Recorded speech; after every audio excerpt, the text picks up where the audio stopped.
So my portfolio is quite broad, so I thought I'd try and split it up a little bit to give it some sort of coherency. So I want to talk about what the council's doing around employment and skills, and what we've concentrated on doing to deliver our manifesto commitment since 2016. There's been a huge amount of work that's gone on the employment and skills agenda. And when I was going over it recently, I was actually quite surprised at how we have been creating employment and skills opportunity for local residents. So one of the things that we said we wanted to do was to rejig and redevelop the job brokerage service that the council runs. And that's what we've done. It has grown, so that's given us a huge amount of capacity in the council to deliver our apprenticeships programme. And so we've got a corporate apprenticeship programme. There's no upper age limit to that. We pay the London living wage, at least the London living wage for our apprentices.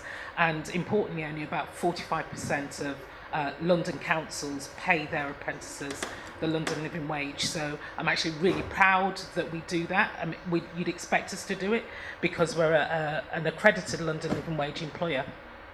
But it's not just the apprenticeship programme that we deliver. We've also got a number of traineeship programmes. So we have a supported employment programme for young people who have got learning difficulties, neurodiverse conditions and mental health conditions. And that's a paid traineeship programme. So we had one programme at Homerton Hospital last year, and a programme started in the summer at the council. So it's we're on our second cohort of young people with mental health conditions, neurodiverse conditions and learning difficulties who are getting paid work experience within the programme, right within the council, right across directorates, and they do a rotation, so they get an incredible breadth of experience. But we also recognise that there are adult returners or people who are over 50 or who haven't had the opportunity to have work experience, and so now we've got an adult traineeship programme as well, and that started in January. And we've got 12 people on that, and they are working across the borough, not just the council. So they're working children's centres, they're working with developers, they're working in industry, and they're working in the public sector as well. And I think that's really important when you consider how the labour market is changing, that we are all going to be working for longer, and that it excludes a lot of people. So those work experience opportunities are incredibly important. And we also have Hackney 100, which is a paid work experience programme for young people at school and college. So they get 70 hours work experience across industry, and we partner with businesses to deliver that. And they can structure those 70 hours however they wish to do so.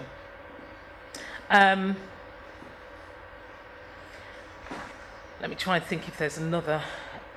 There are so many work experience programs and employment opportunities that it's difficult to keep hold of them in my head. We've got about 115 apprentices across the council, and it is an award-winning scheme, which means now it's incredibly competitive. So it is actually quite difficult to get onto. In order to be able to expand our apprenticeship programme, we now have launched an apprenticeship network. So employers across the borough can join a network, but they have to deliver a quality apprenticeship programme. So they can't pay the government's apprenticeship wage, and at its lowest it's £3.90. And we don't allow that to happen, because we know that Hackney residents need work experience, and they need a decent income in order to be able to support themselves, and it's particularly important when you start thinking about care leavers. So that's the reason that we require employers to also pay the national minimum wage. I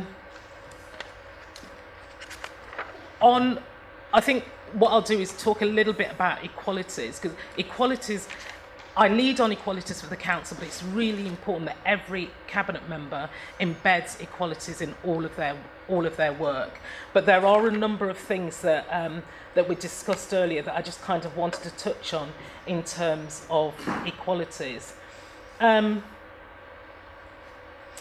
Hackney has a positive gender pay gap. Hackney Council has a positive gender pay gap, which means that the women in the council are paid not more for the job that they're doing, but because they are at high levels within the council, there's a concentration of women at the top 2 quartiles within the organisation. It means that we have a positive gender pay gap, which is incredibly good.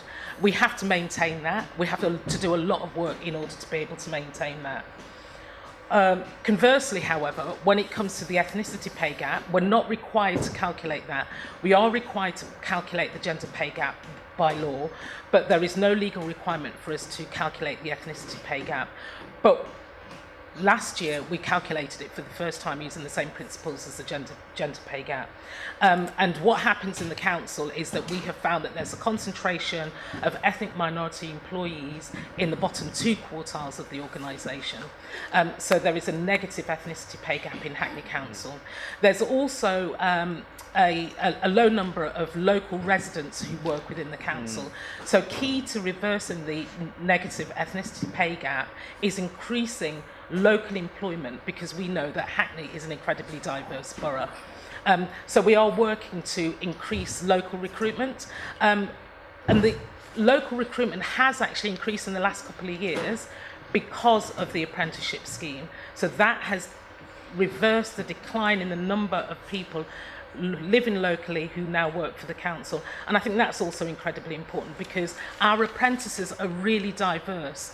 They come from a diversity of class backgrounds and a diversity of ethnicities. And I've got to wrap up, so I'm just going to quickly move on to Windrush and some of the work that we've been doing on... Extra 2 minutes. Thank you.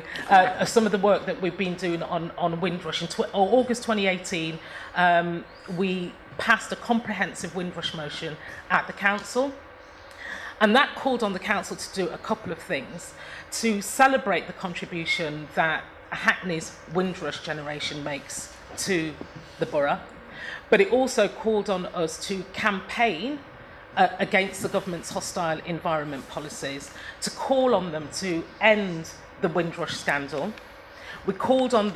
Just last week I signed a letter to the Home Secretary calling on her to publish the lessons learned review, because there's more than a year delay on that, or about a year's delay on that. We think that the government should be funding a public information campaign on the Windrush compensation scheme.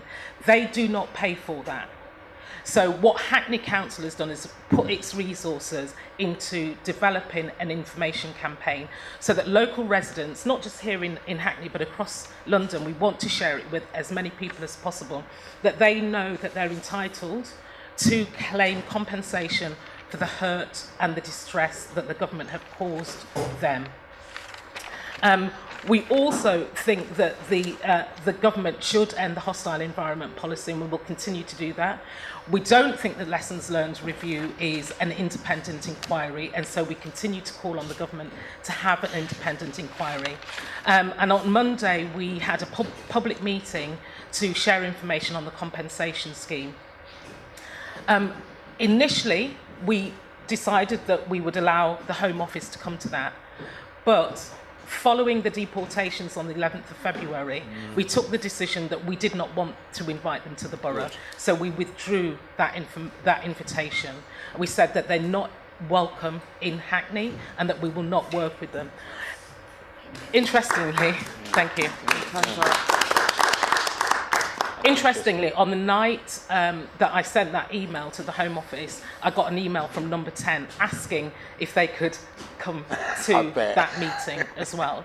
And I said, no, you cannot come to our meeting. That said, I've spoken to a lot of people about it, and they do think that number 10 need to hear the voices of those people who have been affected by the scandal. So we have offered number 10 an opportunity to listen.